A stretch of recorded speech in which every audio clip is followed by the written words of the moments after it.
Hey everybody, it's Betsy. I teach art classes at a local community center, and now I'm bringing my lessons online so that you can draw with me at home. Some things that you will need: a piece of paper, a pencil, and an eraser of some kind, a bigger one. I have this one here, and I also have my kneading eraser, which is like taffy that you can pull and mold. It looks like this when you buy it in the art store. So those are the things that you're going to need, and I am going to fold my paper into 4 parts, first folding it like a book, and then folding it top to bottom, like that. And this is going to give us 4 sections when you open it back up, like this. But I just draw one section at a time anyway, so I'm starting with the open side on the upper left, like this, and I'm going to keep it in a portrait format. This is called landscape format when it's wide, and I'm going to keep it tall in a portrait format. I'm also going to zoom in so you can see a little bit better what I'm doing. The first square is always for warm-ups. So when we start drawing our warm-ups, the first thing we're going to do is switch over our mind. We are no longer writing. Writing is like this, and it's tight, and it's controlled, and it's dark. But drawing is not. Drawing is open and loose. So I'm going to back up on my pencil. And today let's start with ovals instead of circles.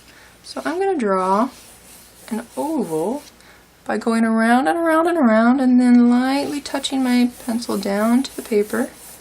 And we're going to make a birthday cake. So this is the very top of the cake right here. And let's make it like 3 layers tall. So I'm going to take this oval and I'm going to draw that same oval, trying to make it the same width and the same height, going around and around and around, like that. And then I'm going to connect up the sides by just flicking up and down, really light, really loose.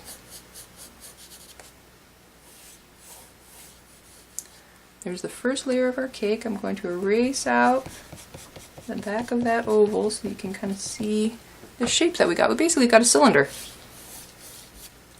So now, on the next layer, I want my oval to go out just a little bit farther, where I'm placing these 2 dots. And in fact, I will zoom in a little bit so you can see. So my next oval is going to go around this one, like this. Just going around and around and around. You can go the other way too if you want. You give yourself lots of lines so that you have lots of choices. And then you just take away the lines that did not fit with your decision. I'm also going to erase out that cake again. So there's the top of the second layer, but we need the bottom of the second layer. So I'm going to draw another oval really close. This is going to be a short layer this time. Another oval, around and around and around, up and down at the sides. Now something that's going to happen, and it just happened to me too, so that's why I'm pointing it out, is that this one will have a curve, and this one will start getting flat. And that's an aspect that will make your cake look uneven. It looks like it was not baked evenly. So I'm going to make this same curve or more. I can even go a little bit more than that curve. And that will help my cake look more even. So then I'll erase the lines that I don't want. There's 2 layers, so now we just need our 3rd layer. Again, it has to go out a little bit farther on the edges so that it can hold up, and it has to be like this curve or more. So I'm going to curve it around, go all the way around so it makes an oval. Really lightly, working it back and forth, back and forth. Then you can erase what you don't need. And it's super easy to do because we stayed light and loose. And now we need the bottom of the 3rd layer, so I'm going to draw another oval with a nice big curve at the bottom. All the way around. And then you connect up the sides.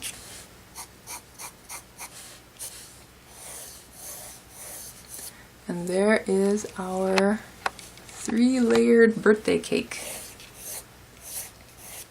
We're going to practice a little bit more. We'll put a few candles on the top here. So I'm going to start with, you guessed it, an oval.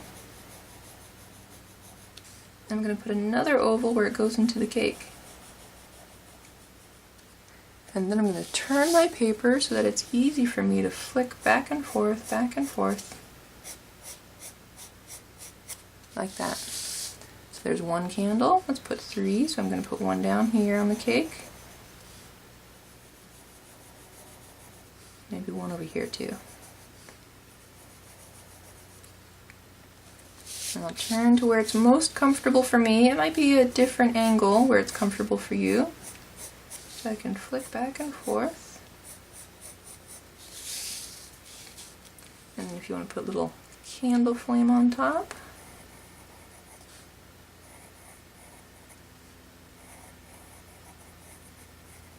And there you go, and there's our little warm-up drawing of the cake. But we need to practice our pencil pressure.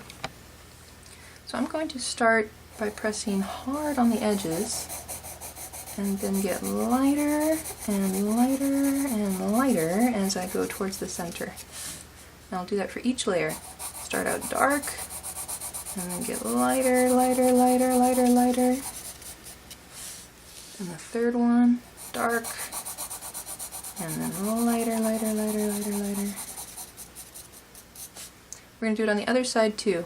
Now you could just keep your paper upright and practice going in the other direction, or you can be like me, spin it around upside down, so now it's easy again. Because I'm right-handed, it's easier for me this way. If you're left-handed, it might be easier for you the other way.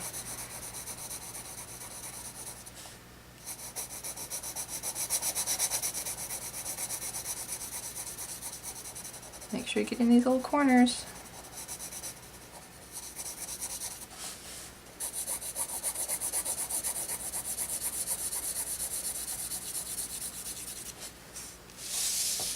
Wow, looking 3D. You can do the same thing on the candles if you like.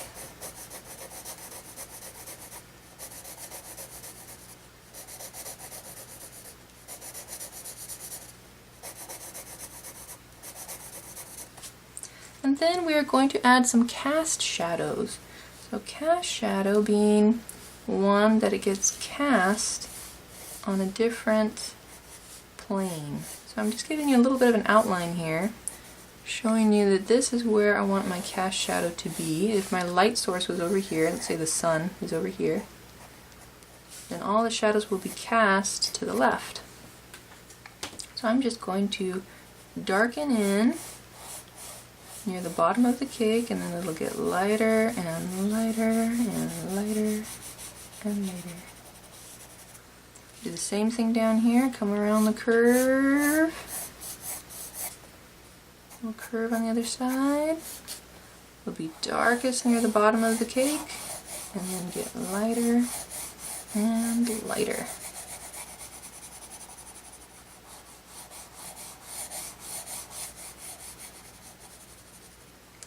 One more for the bottom of the cake.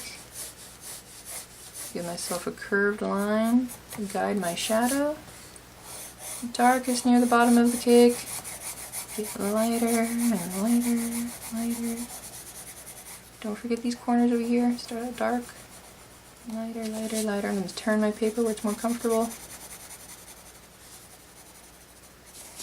Like that. And there's our little warm-up drawing for today. On the next side, we're going to review our 6 primary emotions. So we need 6 circles. Here's one. Here's another. Here's another. And another. And another. And another. And I'll zoom in here where we start with the first one. And the first one is happy. And when we're happy, we smile. So I'll put a smile on here. And sometimes that smile can push up our cheeks a little bit so that the bottom of our eyes get flatter. I can put in some pupils here.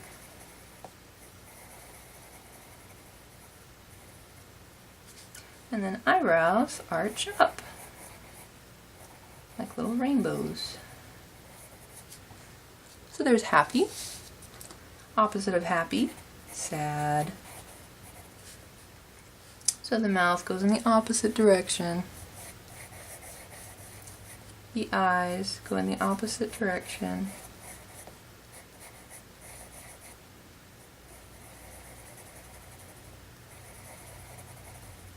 And the eyebrows go in the opposite direction. Oh, feeling kind of sad. Thirdly, mad. And when we're mad, we generally show teeth. So I'm going to start with a frown, but then open it up to show some teeth. And you can put little gritting teeth lines.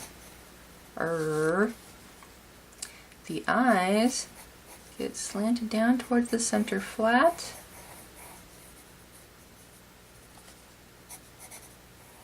Like that. With pupils in here, a little bit smaller. And the eyebrows look like check marks.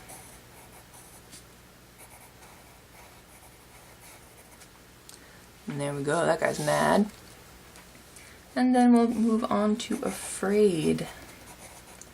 And what happens when we are afraid? Our mouth is a combination of being sad and open again, but no teeth are showing. So it comes into like a jelly bean or kidney bean shaped mouth. You can probably see the tongue back there.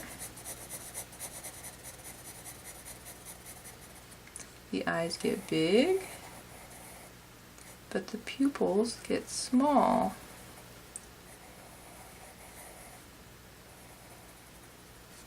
And the eyebrows are in this sad position, but they're a little bit farther away from the eyes. And if you want to add a little effect, you can add that little spark of, caught me off guard, I'm afraid.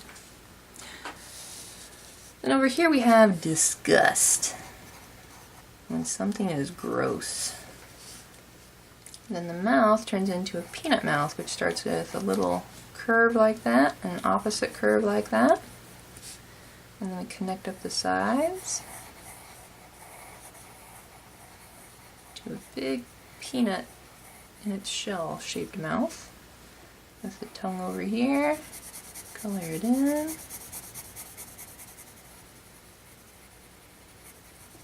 And we get the new eye shape of the greater than, less than symbol.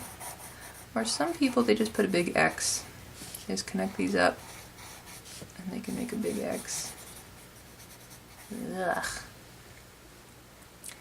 And then the eyebrows are going to be in the mad shape, but they're going to be in the sad position.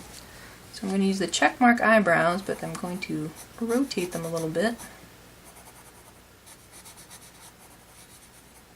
Like that. And there's disgust. Ew, gross. Last one is shock or surprise. Shock. And with shock, it's similar to afraid, except we take out the negativity of it. So the mouth turns into just an oval with a tongue in there. The eyes get big, like when they're afraid, but the pupils don't shrink. They stay big.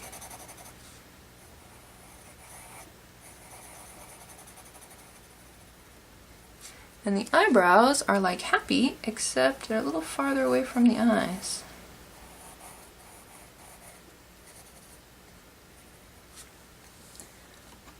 And there are the 6 primary emotions, and as I said last time, you can mix up these emotions to get new emotions. So let's try today mixing mad with afraid.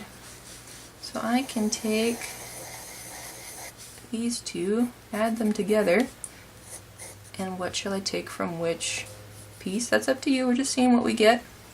So let's say we take the afraid eyebrows, put the mad eyes,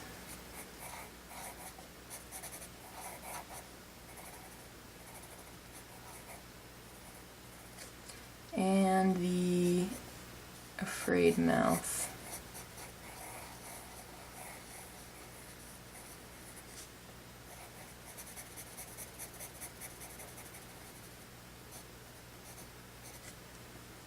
So now we get something that looks somewhere in between, like, I can't believe you just did that, or just like, you can't be serious.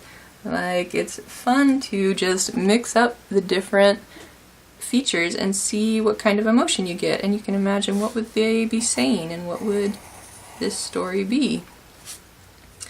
Just, oh my gosh, something like that. So there's our review on the 6 primary expressions, and today we are going to do the expression of being amazed, which is a little bit of happy plus surprise or shock. So it's when you see somebody do something really cool and you're like, wow, that was awesome, right? You become a little more enamored. You become a little more mesmerized with this person and what they're doing. So we're going to start with our favorite shape, the circle, and I'm going to go around and around and around and gently lower my pencil down to the paper, drawing really light, really loose. Last time we had Yotsuba facing to the left, so today let's do it to the right. And put on a crescent moon on the right side, and you can think of this just as an oval that's cutting through, and I'm only making one side of this oval dark. So that's going to be my guideline. I'll do it again. I'm going to put a curved line on the bottom, but really it's a whole oval, and I'm just pressing down as I come this way and lifting up lightly as I go to the back. So I'm pressing down, lifting up, pressing down, lifting up, pressing down, lifting up, until I get my other guideline. So what are these guidelines for? This one turns the head side to side because this is where the center of the face is. And this is telling me where the eyes line up, so if I wanted them to look up, I would draw this line going up, and if I want them to look down, I draw them going down. So I'm going to start shaping this ball. Basically this is a basketball right now, and I want to shape it more to a head type shape, so I'm going to cut off a piece with an oval right here that lines right up against the circle. I'm going to flatten off this side as well. And it doesn't have to connect to anything, we're just shaving off that side like that. And then I'm going to hang the eyes right on this line. And we're doing a maze, so the eyes are going to be big and amazed. I'm just sketching back and forth to make this curve. And this side is going to be skinny because we have a skinny side of the face and a wide side of the face. So everything on this side is going to be skinnier. Also be sure to leave a gap between excuse me, the eyelid and the center line.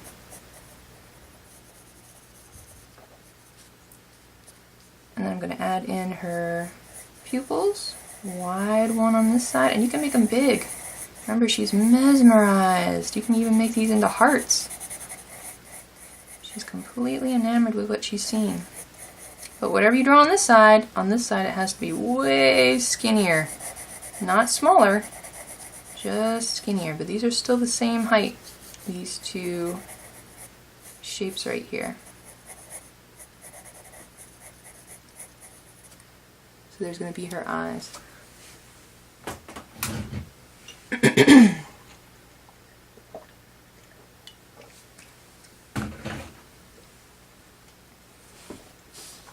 Next I'm going to draw her mouth. I'm going to come right off of this center line and give myself a little more guideline that would actually follow her face. So I'm just taking away from the circle of the sphere and bringing it straight down.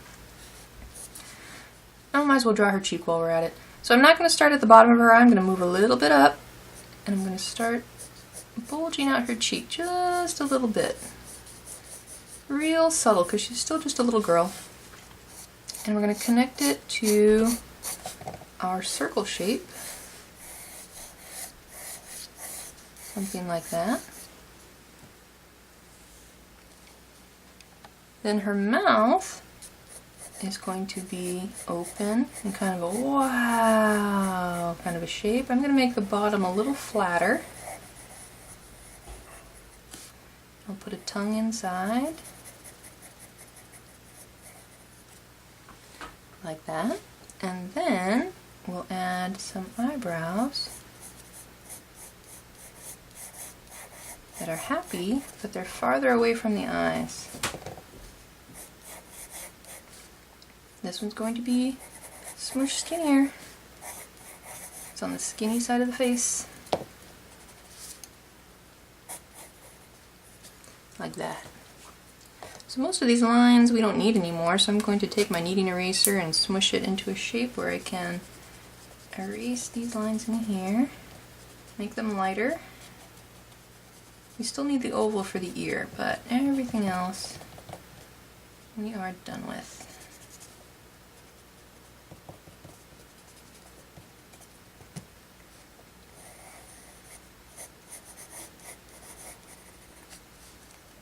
So for her ear, I'm going to cut this oval in half, but I'm going to do it at a 90-degree difference from this line right here. So I'm going to make them perpendicular, like that. And where those intersect, I'm going to start her ear. It comes to about the bottom of her eye. I'll connect that in like that. And right now this is pretty straight up and down. This is like the letter C. And I want it to lean a little bit more, so I'm going to change the shape a little bit so that the bottom is just a little bit skinnier and the top is a little bit wider, so that it's not so much of the letter C, like that. And then where her ear ends, her jaw begins. I'm going to take out that little section under her ear, clean out her ear. Actually, we can clean out these lines too. We've done her ear, so we don't need those anymore. And now she needs a neck. So I'm going to add the front part of her neck right here. And the back of her neck over here. And then we'll give her a t-shirt. I'm not going to do this and connect up one line to the other, because that would be a really tight collar. I want to make this look like a loose collar, so I'm going to go around the lines.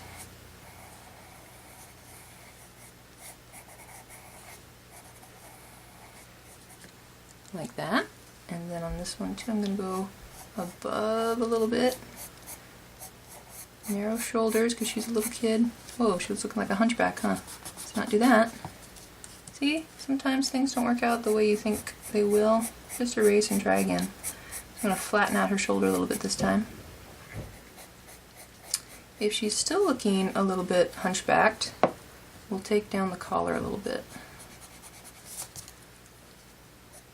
A lot of drawing isn't so much just following step 1, 2, 3, 4, 5. It's looking and seeing if you're getting the result that you want. Does that look like you wanted it to look? So that's looking a little better, huh? So her baseball tee has a different colored collar. But over here it splits off into the sleeves. And now we just need her hair so she's not bald. First thing I'm going to do, if this is her like actual scalp and skull, I'm going to add a little more poof to her head, just about an inch or so if this were in real life. Just a little bit on top so that it looks like she has actual hair and it's not just painted on her bald skull. Now she's got this really big head, but we're going to start with a V that points, or an upside down V that points to her eyes. And then I'm going to do 3 spikes, and this one's going to be the shortest. I'll do another one that's longer and a little fatter. Another one that's longer and fatter. Maybe a 4th one that's not quite so long and not quite so fat. And then lastly, I'm just going to connect it up into her ear that way. On the other side, it's the skinny side, so I need to make these skinnier. There's the first skinny hair. Second is longer and skinnier. And the third is longest and skinniest. If you wanted to add a 4th, it would be a little bit shorter and skinnier. Then we need her 4 pigtails. How do I know where to put them? I tend to go out from her eyes, and if I had a big arch coming out from her eyes, there would be 1, There would be another. And then we add, they're like little antennas. And then we'll add a little short one underneath each pigtail there. Just one under her ear. And I don't like to draw the third one down here because it looks like she has a beard. So I'm not going to do that. I'm just going to stick to the 3 and add 3 spikes to each one. So a problem that might happen to you is that this pigtail will be as long as this pigtail. So it'll get really big like this so that they're the same size. Don't do that. This is the skinny side of the head, so this has to be a shorter pigtail since it's turning away from us. And this one on the wide side of the head will be the big one.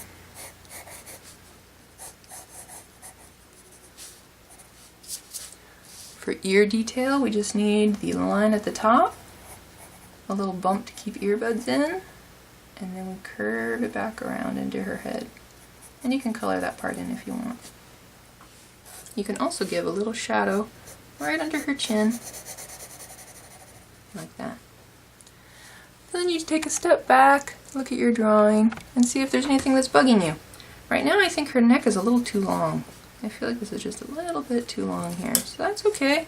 You just take your eraser, erase it out, make it a little bit shorter.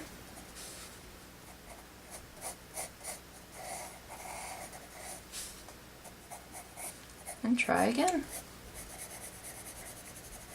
Like I said before, it's not just following the steps in a book.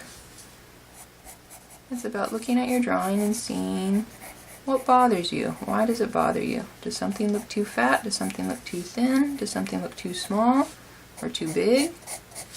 And then you change it. I'm coloring her shirt a little bit here so that she has a little more tone. I like that much better. Don't forget to sign your work. And there you go. So the last square is reserved for you to use the same expression but with a character of your own choice. This is for you just to practice what you learned today instead of me telling you what to do step by step. So I'm just going to choose a character and draw without narrating the steps, and you can do your own character or you can just watch and follow me. That's up to you.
after you draw your character with the expression, I like to add a little bonus.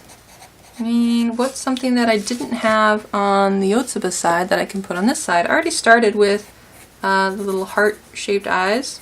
So this, you know, expression of being mesmerized is obviously something that this character really likes. And I can tell the audience, or anybody who's looking at this picture, what this person likes by just adding a little thought balloon. Making a wavy little bumpy balloon here.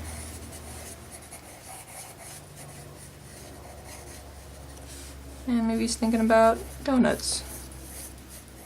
Or you could practice your birthday cake again too. I'm just going to draw little donuts here.